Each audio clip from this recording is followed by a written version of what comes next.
Okay, here we go.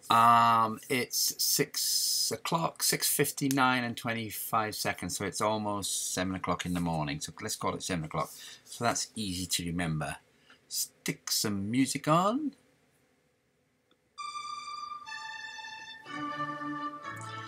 What I'm now going to do is show the generation of 25 prompts, and then I'll stop the video, and then eventually I will try to do with my second story of the day.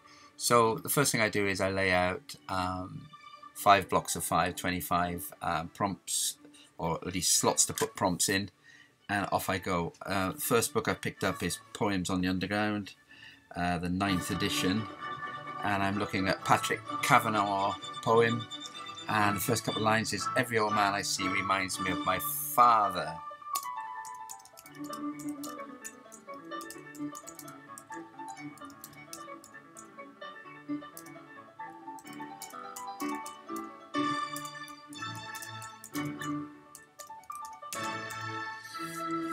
So that's a prompt. As you can see, it's vaguely generated, but it's by no means a copy or even, you know, a bastardization. Sometimes they are, sometimes they aren't. Here's something that often pops up in my prompts. It just happens to be a poem that I like, the one called Cargoes by John Masefield. And as it happens, I was once, I lived in a place called Masefield Vale, and that was a prefab. So, you know, I'm thinking of some kind of prompt about prefabs.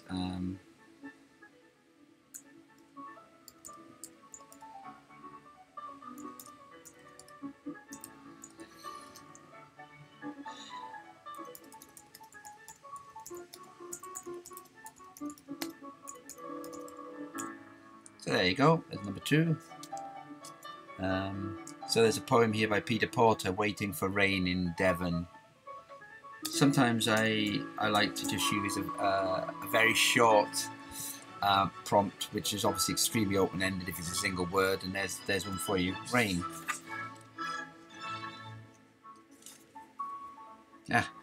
Just looking at a thing called Wedding by Alice Oswald, and I read, "From time to time our love is like a snail." In fact, it's "From time to time our love is like a sail."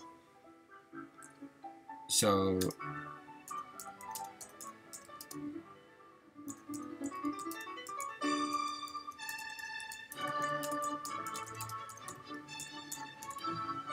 one of the things I try to do when a lot of my prompts are sort of pentameters. I'm not saying that I'm telling you it's a specific number of syllables, but I actually try to write something that's rhythmical.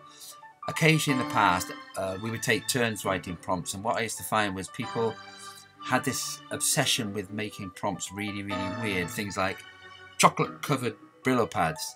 Now, not only were they too artificial and they weren't coming from the unconscious, they were being deliberately weird and obscure. Also, they had no kind of music to them. And what I find is if you write the prompts and they're kind of musical, very, very often when you go to write the story, 2 or 3 prompts come together in a really nice sentence. You just change a few words around and you have your opening, and bingo.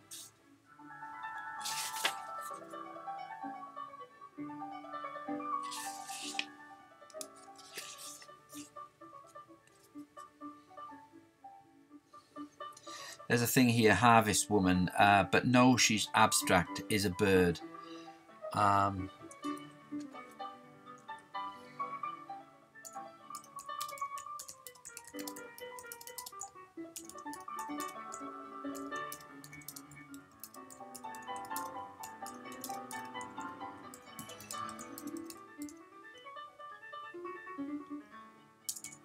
There we go.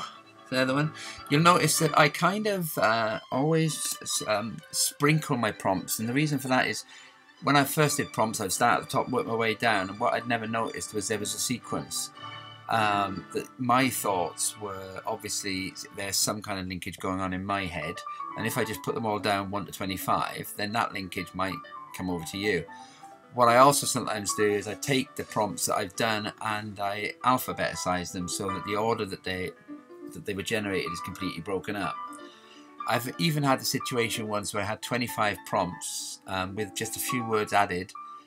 It was a found poem. and that's just not what we're trying to do here. What we're trying to do is generate loads of ideas. Now the ideas are to a certain extent mine, but they're also prompted by a poet, and that poet was prompted by 1,000 poets and Shakespeare and God knows who else. So really what I'm trying to do is pick up the vibe. And of course, so the poet has bastardized somebody, I've bastardized him, I then post a prompt and it gets bastardized again by a boot camper or two. There's a poem here, Anne Riddler, born 1912, Expectans expectavi. See, I wouldn't even read that. Although it's not, there's no Latin in it except for the start.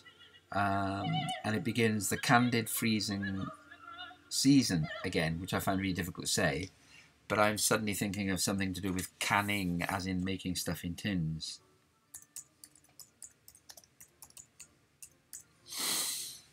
There you go. And the next one is Fred Daguiar, and it's called Mama Dot, and it starts off, born on a Sunday in the kingdom of Ashanti. I'm just trying to remember, there's a poem, isn't there, born on it? Oh, I'm thinking of a song. Oh, I'm thinking of Davy Crockett. So why not put down thinking of Davy Crockett, born on a mountain top of Tennessee. Yeah, that's the one. You see, I was, God knows, I don't know, very, very, very young, or it came out before I did. I mean, Davy Crockett came out before I did, but the song, Davy Crockett, is obviously like erupting from my childhood. And a lot of my writing looks back at childhood, and you know, as I say, there's nothing better than a terrible upbringing for a writer. Well, I had one of those, so I often delve into my past and try to generate stuff. Did I actually write down David? Yeah, I did. I was just about to put down the Alamo, which I guess I could, even though you see that's connected to Davy Crockett because that's where he died. But when you're reading the prompt, you're going to come across the Alamo first, and the Alamo, of course, is all about you know, great defensive courage and so on. And I happen to be obsessed with Rorke's Drift, where I don't know, about 15 VCs were won in one day by red-coated South Wales borderers. So there's another prompt. Let's just try to fill in number one now. By the way, I'm feeling very tired. I was up at 5:30, cup of tea, written a flash, I'm generating this set of prompts, and I've done a video. Now here's one, Voyage to the Bottom of the Sea, Stephen Knight, relative youngster, he'll be 55 if he's alive. And it says, the trick he tells me is to sleep till 12, then watch the television. In the corner of his murky bedroom there is always a swirl of colour. T-shirt, smoke threading from an ashtray to the light, shoes, an enemy thriving on the wreck of the Torrey Canyon, our Chancellor raising the budget box. Well, I mean, I know I'm not doing the poem justice, but it don't do nothing for me, mate. But what kind of prompt might I get out of this? I think I've used this in the past, actually.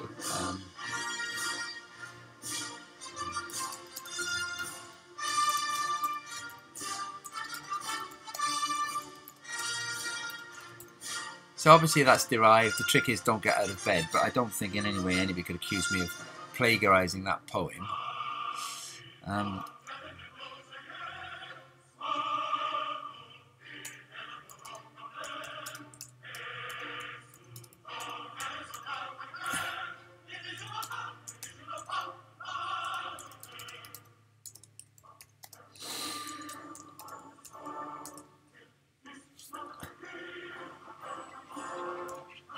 That was unfortunate. I obviously meant dirty shirts, not dirty shits, but I've corrected it, you know.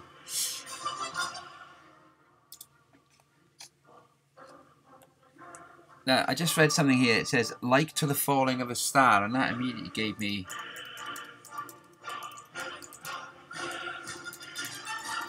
Life is falling off a star. I should say, by the way, that... I should say that I have no idea for sure how much talking about this writing down the process or videoing it affects the process itself. It doesn't feel like it does, quite honestly, but my instincts are that it must be. Here's one that often tends to get into the prompts. It's Matthew Arnold's Dover Beach, "The sea is calm tonight." Just occasionally, and I'll do it just for the sheer hell of it,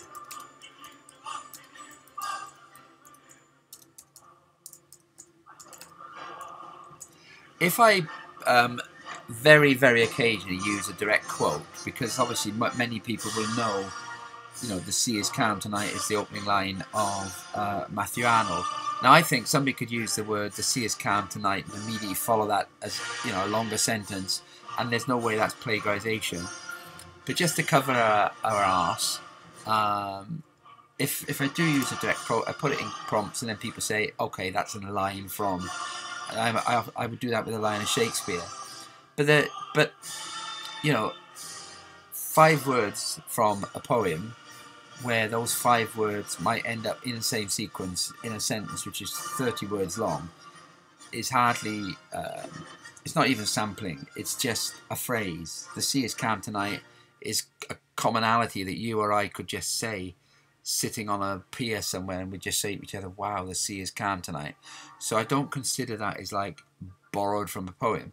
But when you see it as a prompt, it may or may not uplift you slightly, and it may be that you know the Arnold poem, it may be not, and it may be that other things that you once read in the Arnold poem get to you and make something happen. I don't know.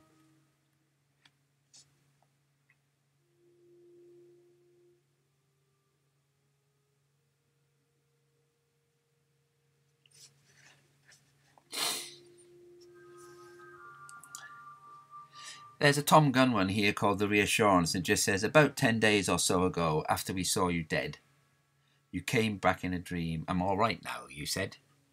It's all right.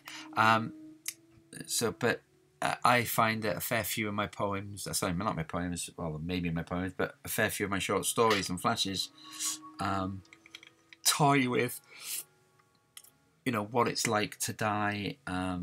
You know, is anything else?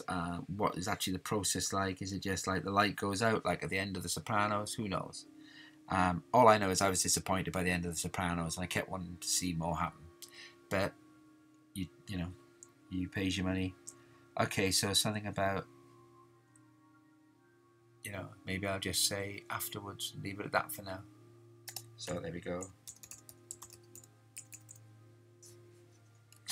Yeah, at the moment, I would say that this set of prompts, possibly, as I said, because I'm becoming too conscious, and not going to be as really random, as special as they usually are. There's one here. I wish I could believe in something beyond. I'm going to say, I don't believe, but I wish I could. I've always thought that about religion. I would love to just fall downstairs one day, bang my head, and realise that I'm religious and liking it. It must be so great if people are genuinely never doubt, and the world is just filled up with this perfect set of reasons, you know.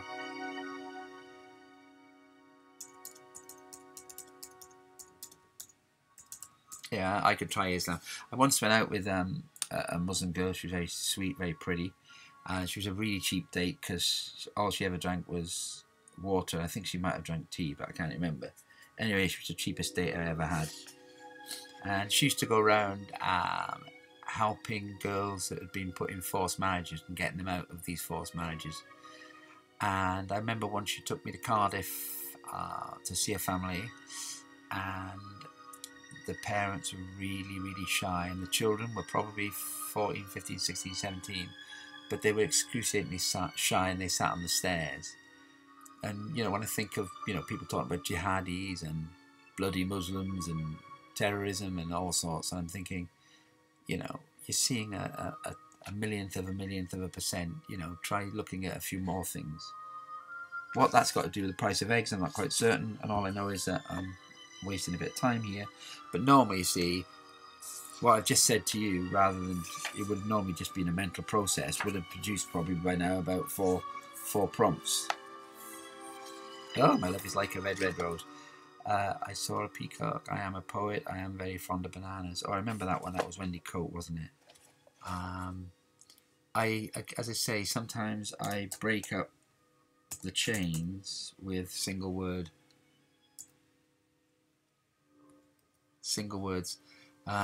I really don't like the set of prompts. I'm going to change my book. Let's grab R.S. Thomas, Collected Poets. Please don't think I'm academic or I'm really good at either reading poetry or writing it. I'm not. It's just if I see a book, I tend to buy it. But I don't know how to read poetry in the same way as I read a short story. And I can write a poem and sometimes it'll win a prize, but I can't edit a poem. I don't understand in depth, you know. So I'm just flicking through, and R.S. Thomas, I think I'd like the guy, but I find stuff about, you know, life in inverted commas or about landscape it's not so interesting to me. I have come to the borders, so how about he was a borders man.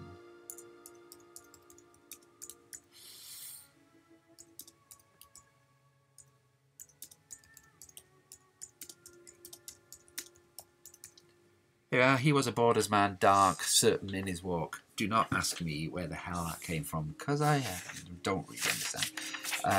But the other thing about prompts is that, and the reason I always have exactly 25 and then blocks of 5, is it's a kind of ritual. It's a little bit like, allegedly, you know, Freudian psychoanalysts, if you've got an appointment with them, it is always, will say, 10 o'clock on Tuesdays. And the whole point is that it shapes your week. You go there. It's a process. It's a habit. It's a ritual. It's a routine. So, you know, the boot campers know that they will go there. There will be prompts. There will be exactly 25. I have no idea what they do. So, for example, what I do is when I copy mine into a word processor, I take off all the thing that says Advent prompts and all the numbers and so on, and I put them all there. Very occasionally, I'll deliberately reorder them just to break the spell. Other times I just go with it and I just work my way through looking for a prompt or 2 prompts to trigger something in my head. And at some point I'm going to do try to do a YouTube video of what I call, you know, writing from the gut, writing drunk, using your history.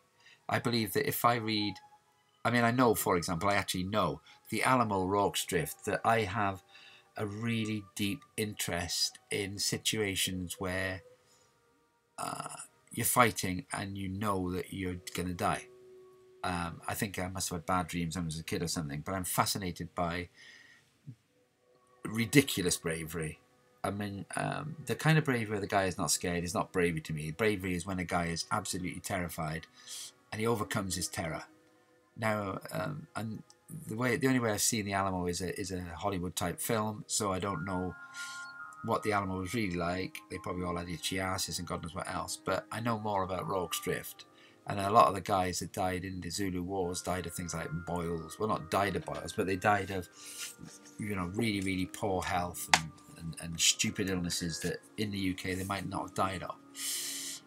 And they were young men, a lot of them, and they were terrified. And maybe you could argue that, well, they had guns and the Zulus didn't, but they were outnumbered about 100 to 1. I'm not sure exactly. I think it was 150 of them versus 3,000. That's what, 20 to 1. Still, they did incredibly well. But I'm fascinated by that. So the point I'm making is that if a word in a prompt or if something happens in the day and it in some way links to this unconscious in me that really likes this sort of stuff or is affected by this stuff, then it pops up. So, you know, you'd only have to say Rorke's Drift to me and I'm thinking immediately of men in, I'm thinking of the film Zulu, I'm thinking of Michael Caine, I'm thinking of Stanley Baker, I'm thinking of The River, I'm thinking of the boys singing Ivory Manual, and I mean, I've watched Zulu at least 40 times. So what I'm saying is in my gut. And stories that are any good, in my strong opinion, are stories that come from your gut. The moment you start saying, I think I'll write a story about a baker who learns how to make hallucinogenic bread, you might get a good story, but you're writing deliberately, prescriptively. Whereas if you're just writing about a baker and suddenly, accidentally, he starts making hallucinogenic bread, you end up with a much, much better story. Oh, I can't read this bloody guy. Oh, let's try somebody else. Franny and Zoe. Who's this? George Sepharis. Actually, I've almost never find poems that I like when they're translations. Obviously, there's just too much taken away. There's one here, something like the flowering sea, and I just thought, the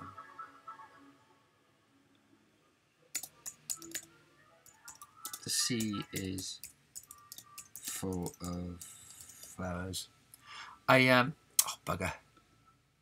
The sea is full.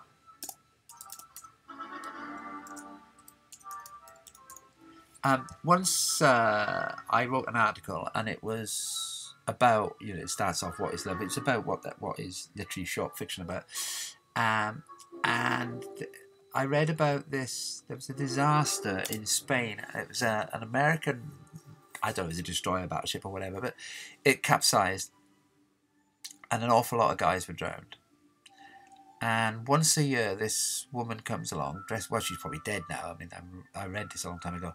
She would come along and at exactly the same time as the ship capsized and killed people, she used to come with a basket full of rose petals on the anniversary and just drop them into the sea one by one. And that image has always really, really hit me. And for me, writing is about picking up on really, really wonderful images and letting them affect your body.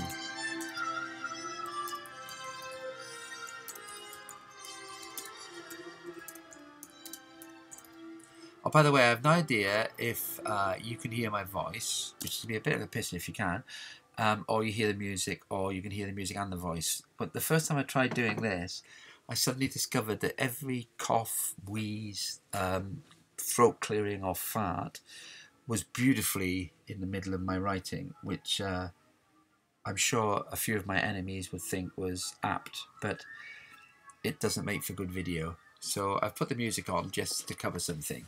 Incidentally, one of the prompts I often say is to pick a song like Suicide is Painless is a good one, Who Wants to Live Forever, or any song that might either inspire you or annoy you, like the Birdie song. But what you do is you have a white screen, you create, you go on screen and your screen is white, and then you set your font to be white so you can't see what you're writing. And at that point then, you put the music on. We'll say, okay, it's Another One Bites the Dust, or it's Hey Jude, or it's the Birdie song, or it's Hallelujah. And you put it on repeat, and ideally you let it go for about 6 or 7 goes before you start writing, and then you start writing. But now remember that you cannot see what you're writing. So every now and again you lose your place, and what I tell people to do, if you lose your place, you just press carriage return a few times.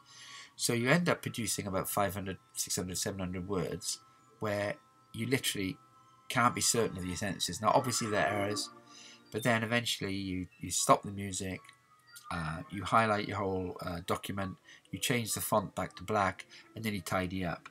And from that we have got some stupendously good stuff. I should say, by the way, that flashes that we talk about, a flash could be any length.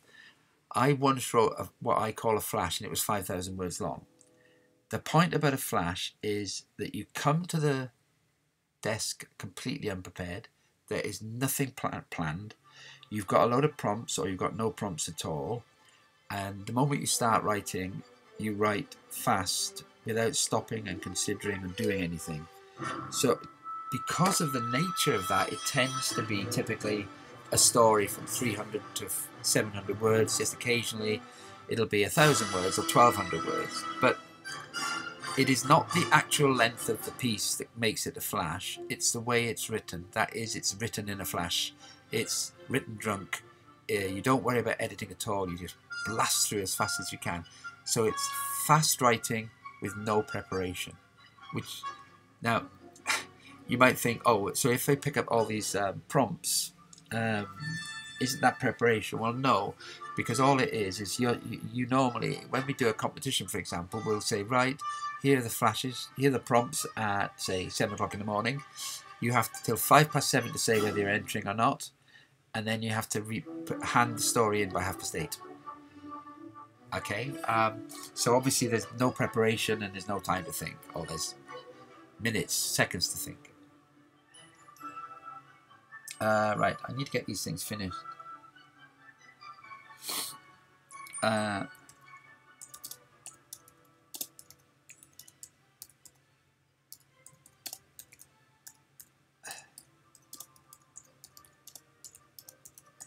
Now, I just written, and now it's autumn again, winter is coming. Now, I got that from Sketches for a Summer, where it says, we've returned to autumn again, summer like an exercise book. Now, one of the things I like to do quite a lot is what I call a reeler for.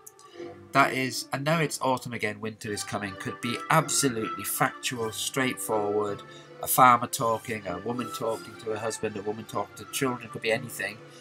But it's also got that kind of little ache where it might be metaphorical. And I call that something that is both a metaphor but also real within the story. So, you know, you might have a man searching for his soul, but at the same time he's searching for a wallet. So, you know, the search for a wallet is factual and real, but it's metaphorically all about him searching for soul. I call that a reeler for.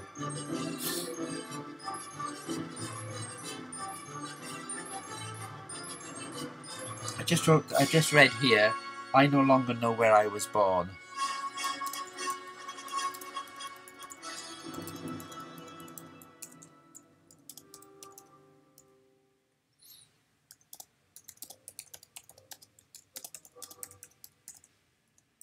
Now it's just interesting there, I wrote, I cannot remember where I'm from, and I did stop there, and then I thought, or where I am going. And I had written, or where I am going, and I often change the beat, because I think it makes a difference when the thing hooks. And you often find that when people use the prompts, even if they change them around, they pick up the same music. I like this music, by the way. It's better than a Birdie song.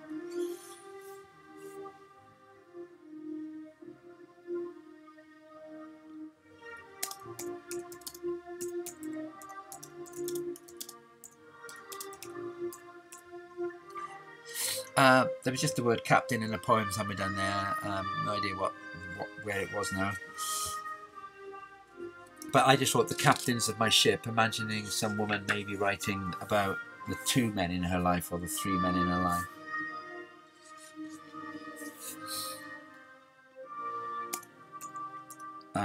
I read something here about 2 heavy horses, so I'm thinking...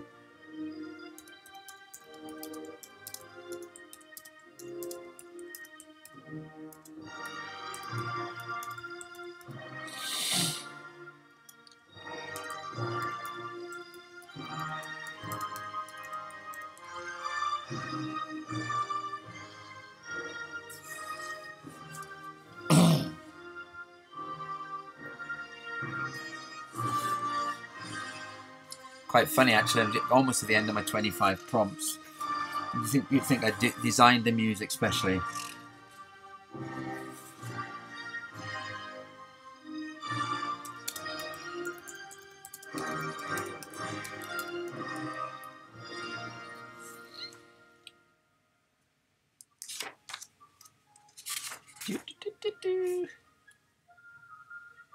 Oh, that last prompt, by the way, came from something called Friday. It says, since then, how many times has there passed before me a woman with only her hair, eyes and breasts left, nothing else? Yeah. You know, I'm saying, look, that's me not being able to get that poem. But, I mean, the man is presumably very famous, and famous enough to get translated from the Greek. But I'm a bit of a Philistine, so have I got any more to do? Oh, one more. Right, do you want to help? How about...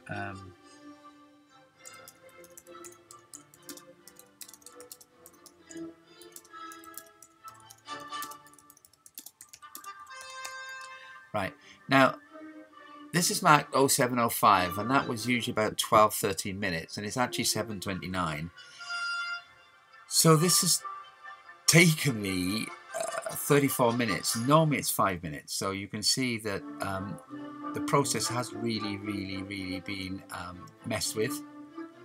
But nevertheless, I have 25, and the next thing hopefully will be that I will manage to do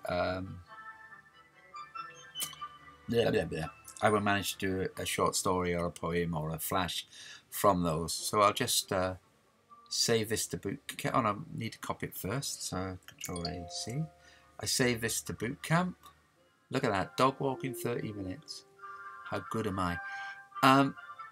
Save that to boot camp, pin it to the top.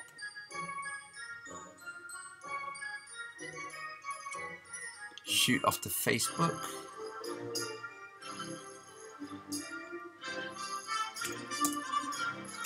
Post in Facebook.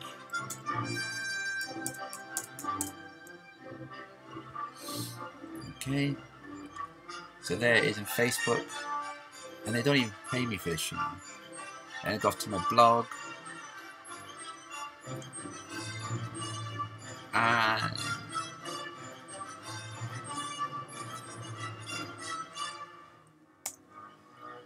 there we go. So that's 3 lots of people. Okay. We're almost done. So I'm going to turn off Safari a minute. Turn that off out of the way.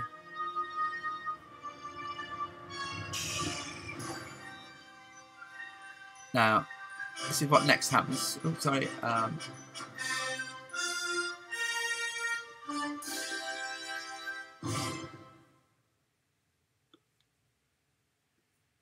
Now, here's something I learned. First time I did this, I saved it to. I saved the file, which is great. But here's where I made my mistake. I've got a very large screen, and so what I could see was fine. But when of course I saved it to YouTube, you couldn't read the bloody text. So I just get rid of all these.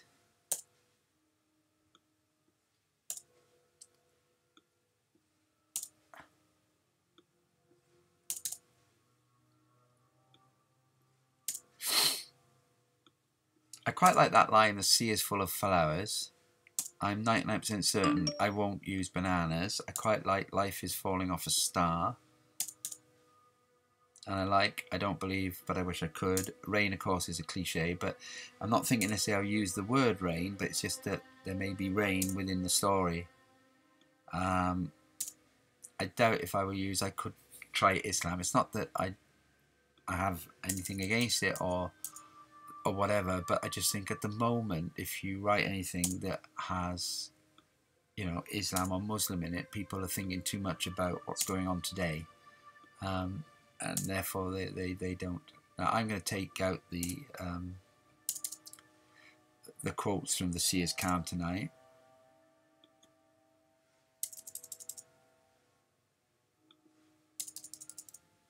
I just wrote canning season, and I was thinking of the Steinbeck Cannery Row, isn't it?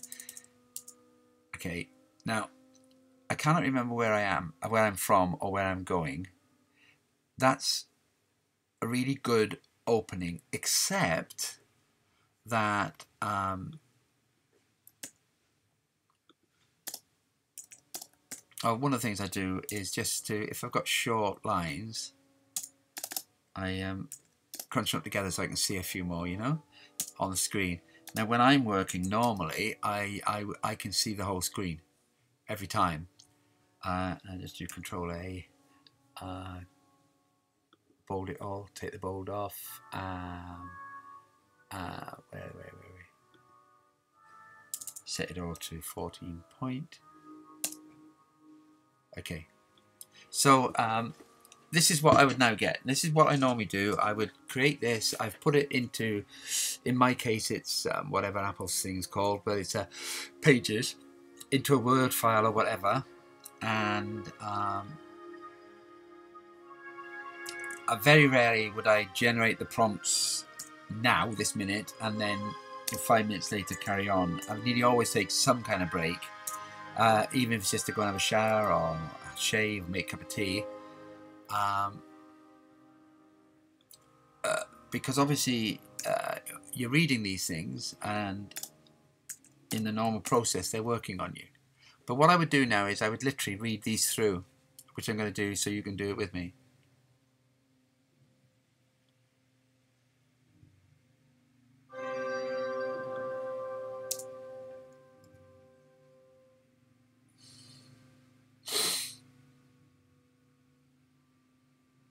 See, I can feel a story here, right? And it would start something like,